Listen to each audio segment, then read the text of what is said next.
और सबसे बड़े धन्यवाद के पात्र है हमारी जनता, जिन्होंने बढ़ चढ़कर लोकतंत्र के इस महापर्व को सेलिब्रेट किया और बम्पर वोटिंग की है। भावना हमारी सहयोगी दिल्ली से हमारे साथ है। भावना से कई सवाल है, एक एक करके सवाल लेते हैं। आयुष, सबसे पहला भावना, चुनाव संपन्न हो गए। चुनाव संपन्न होने के बाद अब किसके पाले में कितनी सीटें आ रही हैं, किसके हाथों में सत्ता की चाबी जा रही है, इसको लेकर दावे शुरू हो गए। प्रशांत किशोर ने अलग बात कही है। आप इंडी गठबंधन को कवर कर रही थी बैठक को, मल्लिकार्जुन खड़गे ने कहा 295 सीट। चंपई सोरेन से भी आपने 1-to-1 इंटरव्यू किया, उन्होंने कहा कि 10 सीट हम जीत रहे हैं झारखंड में। तो कितना दम है इन दावों में?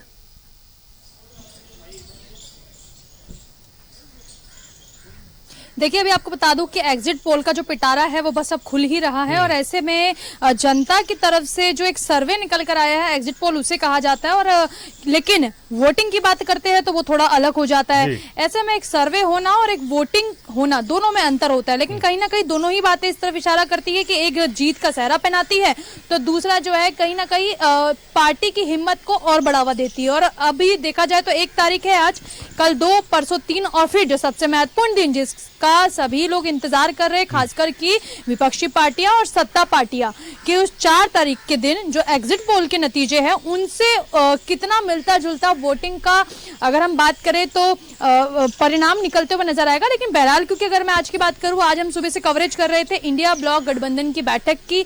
2.5 घंटे तक बैठक चली। मल्लिकार्जुन खड़गे जो कि कांग्रेस के राष्ट्रीय अध्यक्ष है वो बाहर आते हैं। बाहर आने के बाद वो मीडिया से रूबरू होते हैं।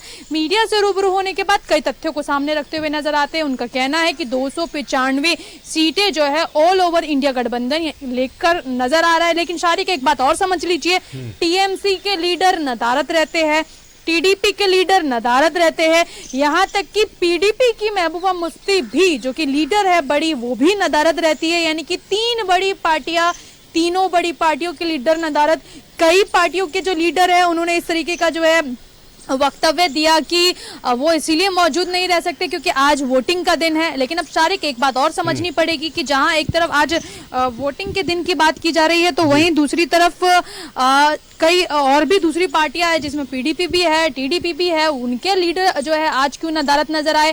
क्योंकि विपक्ष की एकजुटता का एक तरीके का एक समर्थन है। फिर मल्लिकार्जुन खड़गे का बाहर आना, मीडिया को संबोधित करते हुए ये कहना कि जो ये जनता का सर्वे है वो हम आपको बता रहे हैं 295 और बाकी जो राजनीतिक सर्वे है उस पर हम बातचीत नहीं करेंगे। यहाँ तक कि एक बात और नजर आई कि एग्जिट पोल के ऊपर विपक्ष का कोई भी नेता अपना बयान नहीं देगा। शारिक, ये बात भी आज मल्लिकार्जुन खड़गे ने बातों ही बातों में कह दी है कि एग्जिट पोल के ऊपर कोई रुझान विपक्ष की तरफ से नहीं आएगा। यानी कि आप ये मान के चलिए कि अगर पत्रकार इस बात का इंतजार कर रहे हैं, सामने आने जा रहा है और अब आकलन लगेगा कि किसने कितना दावा किया और वो दावे कितना धरातल पर सच साबित होते नजर आएंगे। भावना, हम आपसे एक बार फिर जुड़ेंगे। तो आज हम चर्चा कर रहे हैं 7 चरण पे जो मतदान हुआ है उसके बारे में। हालांकि शांतिपूर्ण ढंग से मतदान संपन्न हुआ। चुनाव आयोग साधुवाद के पात्र है, पुलिसकर्मी बधाई के पात्र है, क्योंकि जो मेहनत इस प्रचंड गर्मी में तमाम मतदान कर्मियों ने किया है उसका नतीजा है कि बम्पर वोटिंग हुई और शांतिपूर्ण ढंग से मतदान संपन्न हुआ। 7 सीटों पर मतदान संपन्न हुए। मतदान संपन्न होते ही दावों की बौछार शुरू हो गई है। हमारे साथ हमारे सहयोगी भावना बने हुए, हम उनका रुख करेंगे। भावना, देखिए, जहां इंडी गठबंधन की बैठक होती है, एक तरफ मल्लिकार्जुन खड़गे जो कांग्रेस के राष्ट्रीय अध्यक्ष, उनका कहना है कि 295 पार, लेकिन मुख्यमंत्री चंपई सोरेन ने बड़ा दावा किया है कि हम 10 सीटों पर झारखंड में जीत हासिल करने जा रहे हैं।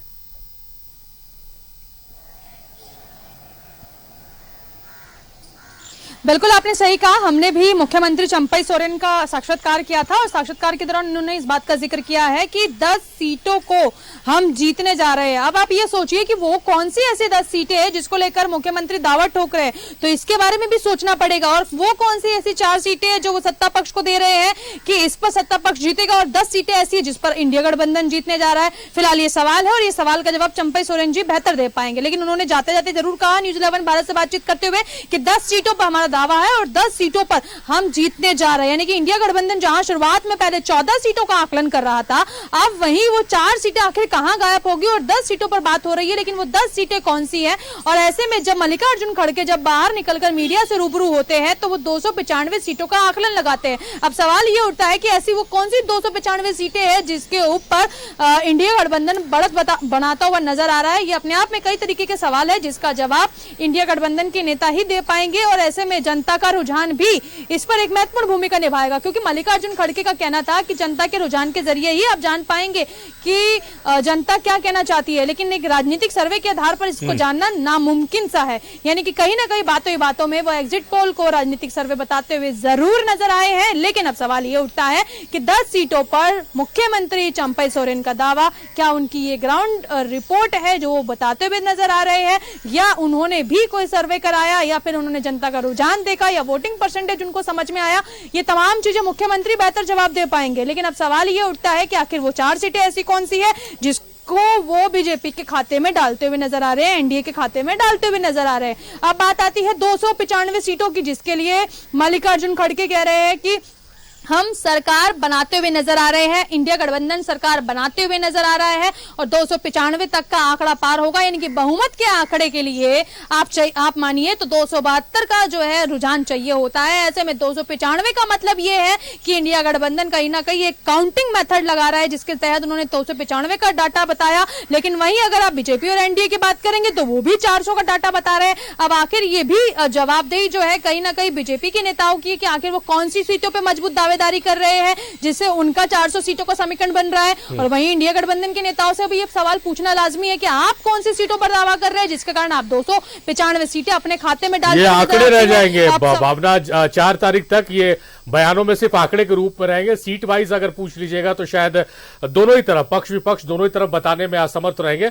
और जो आपने कहा, मुझे भी बहुत ज्यादा इंटरेस्ट है मुख्यमंत्री चंपई सोरेन के बयान के बाद कि आखिर वो 4 सीट कौन सी है जो एनडीए के पक्ष में जा रही है। चंपई सोरेन जिस पर हार स्वीकार कर रहे हैं कहा जाए एक तरह से। तो बने रहेगा भावना। एक बार श्रीकांत का रुख कर लेते हैं। श्रीकांत, मुझे पता है कि प्रचंड गर्मी में आप लोगों ने आज दिन भर रिपोर्टिंग की है, आप बहुत थक चुके हैं, लेकिन आखिरी वक्त लेंगे आपका, उसके बाद आप रिफ्रेशमेंट के लिए चले जाइएगा। श्रीकांत, चुनाव संपन्न हो गया, तमाम लोग धन्यवाद के पात्र हैं और आप जो हमारे योद्धा हैं, रिपोर्टर्स, वो भी धन्यवाद के पात्र हैं कि इस चिलचिलाती धूप में भी आप लोग डटे रहे हर बूथों से और घंटों धूप में खड़े होकर रिपोर्टिंग की है। सवाल आपसे यह है श्रीकांत कि दावों का सिलसिला शुरू हो गया। मल्लिकार्जुन खड़गे 295, प्रशांत किशोर ने कहा कि 300 अकेले बीजेपी को आ रही है। चंपई सोरेन जो मुख्यमंत्री हैं उन्होंने कहा कि 10 सीटें हम जीत रहे हैं झारखंड में, 4 सीटें कौन सी नहीं जीत रहे वो नहीं बताए। किस रूप में आप देख रहे हैं, अगर जिन क्षेत्रों में आप गए हैं रिपोर्टिंग करने के लिए, कौन से वो मुद्दे हैं जिसको लेकर आपको लग रहा है कि कहीं पर एनडीए मजबूत है? और क्योंकि एक पत्रकार का अपना आकलन होता है और एनडीए गठबंधन मजबूत है, उस हिसाब से हम चाहेंगे आपका राय क्या उस सीट पर? जी देखिए शायद निश्चित तौर से अब चुनाव का दौर खत्म हो चला है। अब दावों का दौर जारी होगा कि हमें कितनी सीटें आ रही हैं।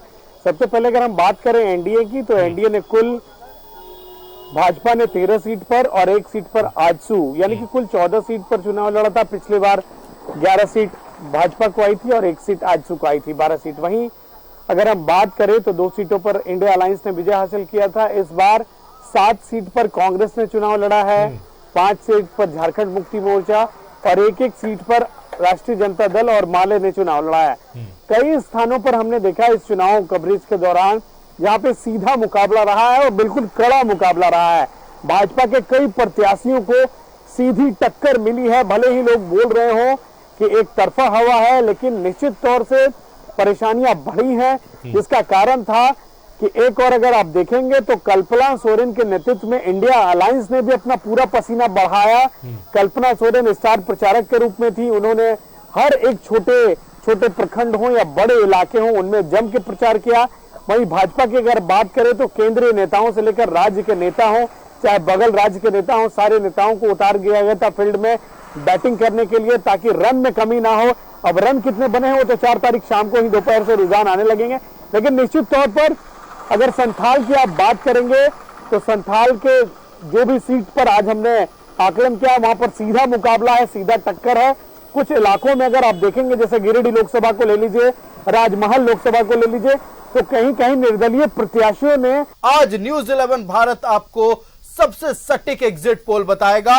एग्जिट पोल बताने से पहले हम चर्चा करेंगे जब जो मतदान अब तक हुए हैं झारखंड में 14 सीटों पर, कौन रेस में आगे रहा, कौन पीछे रहा, कौन कौन से मुद्दे हावी रहे, और इन तमाम मुद्दों पर चर्चा करने के लिए हमारे साथ श्रीकांत हमारे संवाददाता बने हुए हैं। श्रीकांत, देखिए आप तमाम मुद्दों से रूबरू हुए, जनता के बीच पहुंचे आप। कौन कौन से ऐसे मुद्दे रहे जिसमें प्रत्याशियों को लग रहा था कि नहीं, हम इस मुद्दे को लेकर रेस में आगे निकल रहे हैं, लेकिन कुछ प्रत्याशियों को लग रहा था इस मुद्दे को लेकर हम पिछड़ सकते हैं?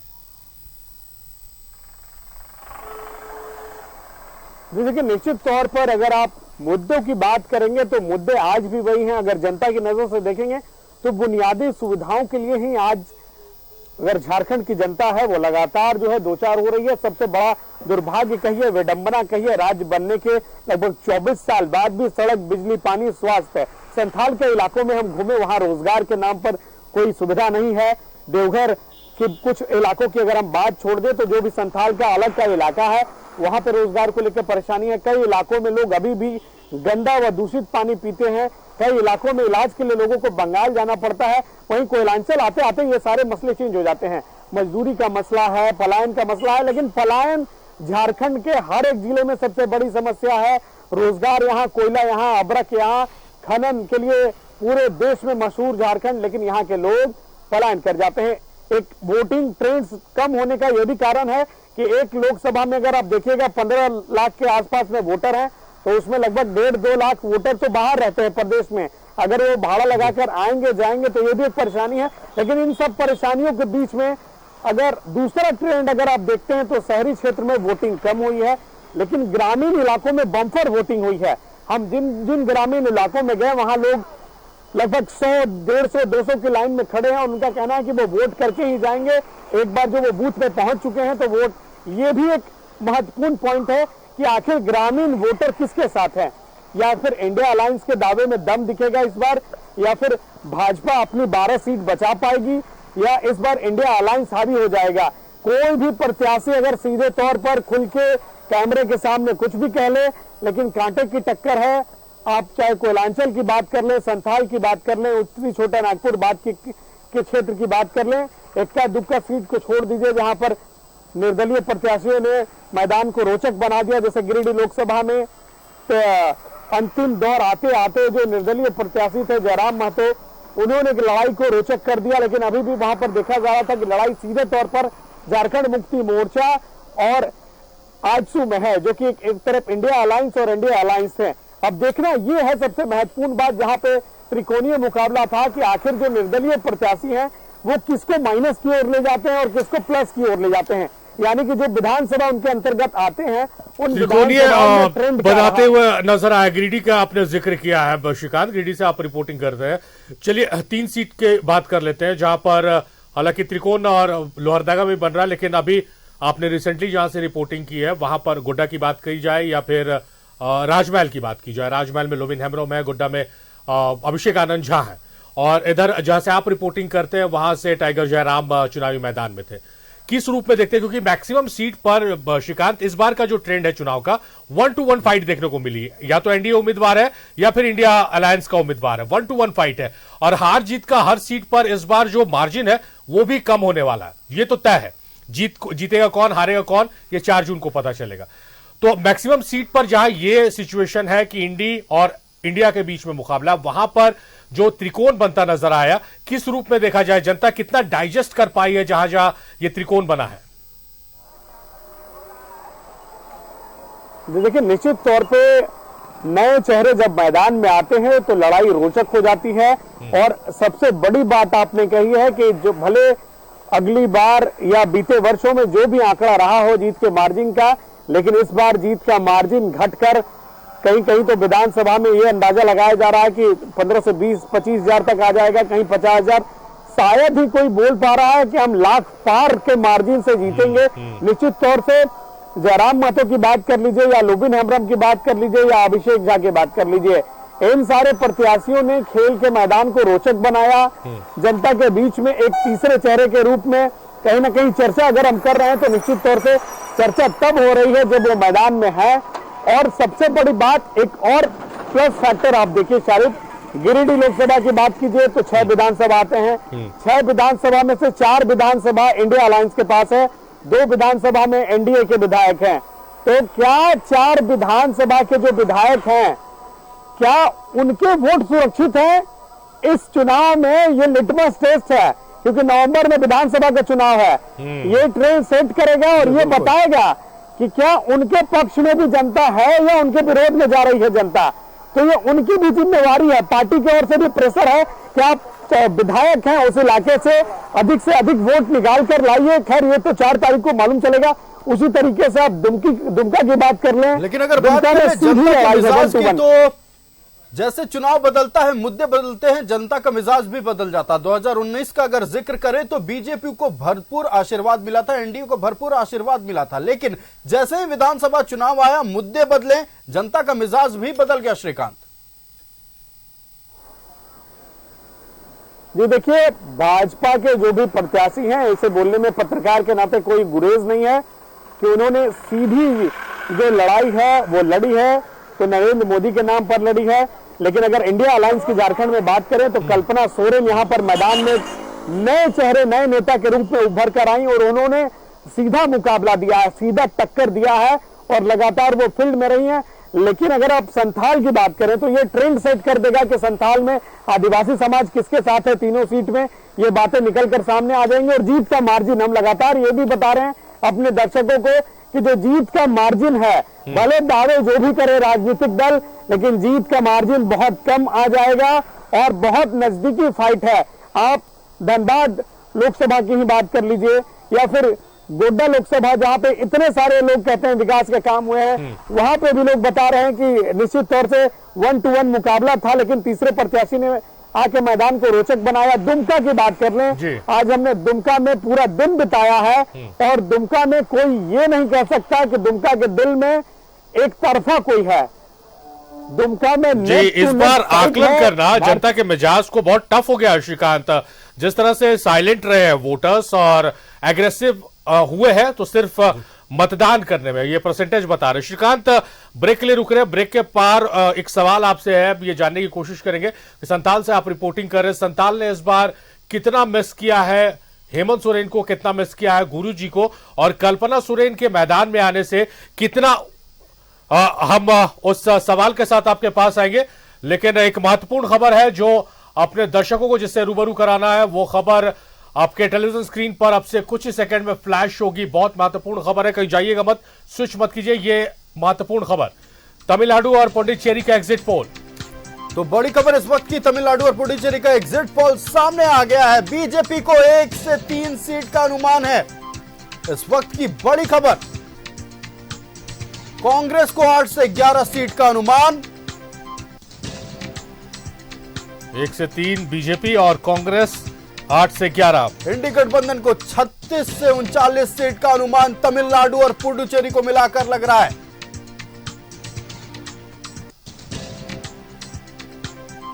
इस वक्त की बड़ी खबर, अब धीरे धीरे एग्जिट पोल आना शुरू हो गया है। सबसे पहले शुरुआत दक्षिण भारत से, तमिलनाडु और पुडुचेरी का एग्जिट पोल सामने आ गया है। बीजेपी को 1 से 3 सीट मिलने जा रही है।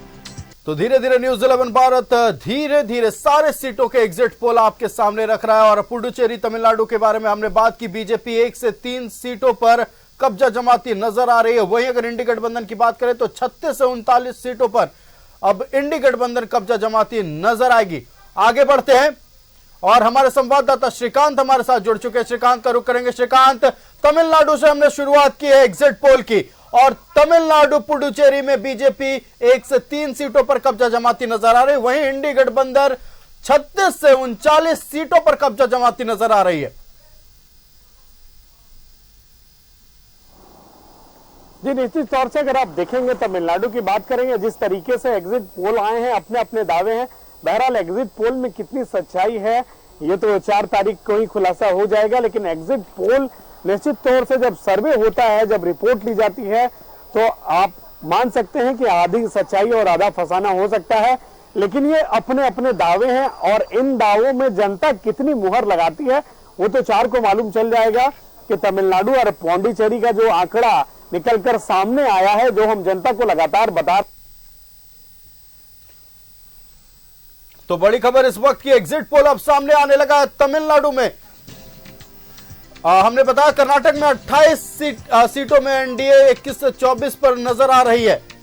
वहीं केरल की बात कर ले, 21 सीटों में एनडीए 1 से 3 पर, इंडिया गठबंधन 12 से 18 सीटों पर। तमिलनाडु पुडुचेरी की बात करें तो एनडीए 1 से 3, इंडिया गठबंधन 36 से 39 सीटों पर काबिज होती नजर आ रही है। कर्नाटक की बात करें तो एनडीए 21 से 24, इंडिया गठबंधन 3 से 7 सीट मिलती नजर आ रही है। तो अब धीरे धीरे रुझान सामने आने शुरू हो गए हैं। एग्जिट पोल क्या बता रही है वो हम आपके सामने रख रहे हैं। तमिलनाडु पुडुचेरी के 40 सीटों पर एनडीए 1 से 3, इंडिया गठबंधन 36 से 39। वहीं अगर हम बात कर ले कर्नाटक की तो 28 सीटों पर एनडीए 21 से 24, इंडिया 3 से 7। ऑलमोस्ट क्लीन स्वीप करती नजर आ रही है एग्जिट पोल की अगर माने तो। कर्नाटक में, केरल में 21 में इंडिया 12 से 18 सीट जीतती नजर आ रही है एग्जिट पोल के आंकड़े। तमिलनाडु पुडुचेरी में 40 सीट है कुल, उसमें इंडिया गठबंधन 36 से 39 सीट जीतती नजर आ रही है। कर्नाटक में ऑलमोस्ट क्लीन स्वीप की तरफ एनडीए गठबंधन है, 21 से 24 सीट आ रही है आयुष। बिल्कुल, और केरल की अगर बात कर ले तो बीजेपी की एंट्री होती नजर आ रही है, बीजेपी खाता खोलती नजर आ रही है। शायद ये बड़ी उपलब्धि मानी जा सकती है एनडीए के लिए। जाहिर तौर पर इससे उत्साहित भी है क्योंकि जो जिस तरह से कॉन्फिडेंस नजर आ रहा था केरला में इस बार जब कैंडिडेट की घोषणा हुई थी, उसके बाद से बीजेपी वहां जिस तरह से पसीना बहा रही थी, तो बीजेपी को यह लग रहा था, ये कहीं ना कहीं उसके बड़े नेताओं के बयान में आप अगर सुनेंगे आयुष, तो इस बार लग रहा था कि इस 2024 में देश के अलग अलग हिस्सों से, अलग अलग राज्यों से क्या चुनावी नतीजे आएंगे पता नहीं, लेकिन केरल में इस बार खाता खुलता नजर आएगा। ये एक बड़ी चीज होगी बीजेपी के लिए। तो एक्सिस में इंडिया का सर्वे हम बताएं, कांग्रेस को 13 में से 15 सीट मिलने का अनुमान जताया जा रहा है। डीएमके को 20 से 22 सीट मिलने का अनुमान है। ये हम तमिलनाडु और पुडुचेरी के एग्जिट पोल सामने रख रहे हैं। एआईएडीएमके को 2 सीट मिलने का अनुमान है जी। कर्नाटक में 28 सीट। एक बड़ी एजेंसी पीएमएआरक्यू का एग्जिट पोल आ गया है। एनडीए को जिसने 359 सीट दी है, 359 सीट दी है अनुमान है, और इंडिया गठबंधन को 154 सीट का अनुमान, अन्य को यानी अदर्स को 30 सीट मिलने का अनुमान है। आयुष, पहला एक एजेंसी का आंकड़ा आया है जो 359 सीट दे रही है एनडीए गठबंधन को, इंडिया गठबंधन को 154 यानी 154 सीट दे रही है, और 30 सीट जो है वो अदर्स को देती नजर आ रही है। तो पीएमएआरक्यू के अनुसार बीजेपी और एनडीए बड़े ही आराम से सरकार बनाती हुई नजर आ रही है। वहीं जहां एक तरफ मल्लिकार्जुन खड़गे 295 सीट का दावा कर रहे हैं, वो दावा कमजोर साबित होता नजर आ रहा। पीएमएआरक्यू के आंकड़ों के अनुसार इंडिया गठबंधन को महज 154 सीटें मिल रही है। जाहिर तौर पर अगर पीएमएआरक्यू का, क्योंकि ऑफिशियली जो पहला डेटा आया है वो इसी एजेंसी का आया है, तो 295 सीट कहा था मल्लिकार्जुन खड़गे ने, और पीएमएआरक्यू 154 पर लाकर इंडिया गठबंधन को रोक दे रही है, और 359 सीट एनडीए गठबंधन को। तो सरकार बहुत आराम से एनडीए बनाते हुए नजर आ रही है, और आराम से सरकार बनाते हुए नजर आ रही है एनडीए, और मोदी एक बार फिर जो नारा दिया था उस नारे को भी पूरा करती नजर आ रही है। तो बात हो रही है अलग अलग एजेंसी के एग्जिट पोल की, और वो बता रहे हैं कि मोदी की हैट्रिक लगेगी या कांग्रेस फिर से सत्ता में वापस आएगी। अभी फिलहाल 2 एजेंसी के एग्जिट पोल हमारे पास आए, पीएमएआरक्यू और मैट्रिक्स के आंकड़े आए हैं। मैट्रिक्स के आंकड़े के हिसाब से 353 से 368 सीट एनडीए के पाले में जाती नजर आ रही है। तो 2 अलग अलग एजेंसी के आए हैं आयुष, और दोनों एजेंसी बहुत आराम से मोदी अगेन बताती नजर आ रही है। तो एवरेज देखा जाए तो लगभग दोनों एजेंसी 360 के आसपास का आंकड़ा बता रही है एनडीए के बारे में, और वहीं दूसरी तरफ अगर हम बात कर ले तो इंडिया गठबंधन 150 के करीब दिखती नजर आ रही है। ये आंकड़े इंडिया गठबंधन के लिए डराने वाले हैं, जहां एक तरफ बड़े बड़े दावे हो रहे हैं, लेकिन जितनी भी एजेंसियां एग्जिट पोल का सर्वे कर चुकी हैं और जब रिपोर्ट सामने आ रही है तो ये आंकड़े चौंकाने वाले हैं। एक तरफ जहां पीएमएआरक्यू 154 सीट दे रही है इंडिया गठबंधन को, वहीं 118 से 133 सीट मैट्रिक्स दे रही है। ये आंकड़े सच में डराने वाले हैं, एनडीए के लिए नहीं, इंडिया गठबंधन के लिए और खास करके कांग्रेस के लिए, क्योंकि मल्लिकार्जुन खड़गे अभी से कुछ देर पहले प्रेस कॉन्फ्रेंस उन्होंने की थी 295 सीट, और मल्लिकार्जुन खड़गे को हम इसलिए बार बार कोट कर रहे हैं क्योंकि अभी तक एनडीए गठबंधन की तरफ से किसी भी बड़े नेता ने प्रेस कॉन्फ्रेंस कर या मीडिया से मुखातिब होते हुए आंकड़े पेश नहीं किए। तो 295 का आंकड़ा उन्होंने पेश किया, बहुत आसानी से आंकड़े आ जाएंगे 295 का उनका कहना, लेकिन 2 एजेंसी के आंकड़े आए, पीएमएआरक्यू जिसने 154 सीट इंडिया गठबंधन को दिया, और मैट्रिक्स की अगर बात करें तो 133 सीट मैक्सिमम इंडिया गठबंधन के पाले में।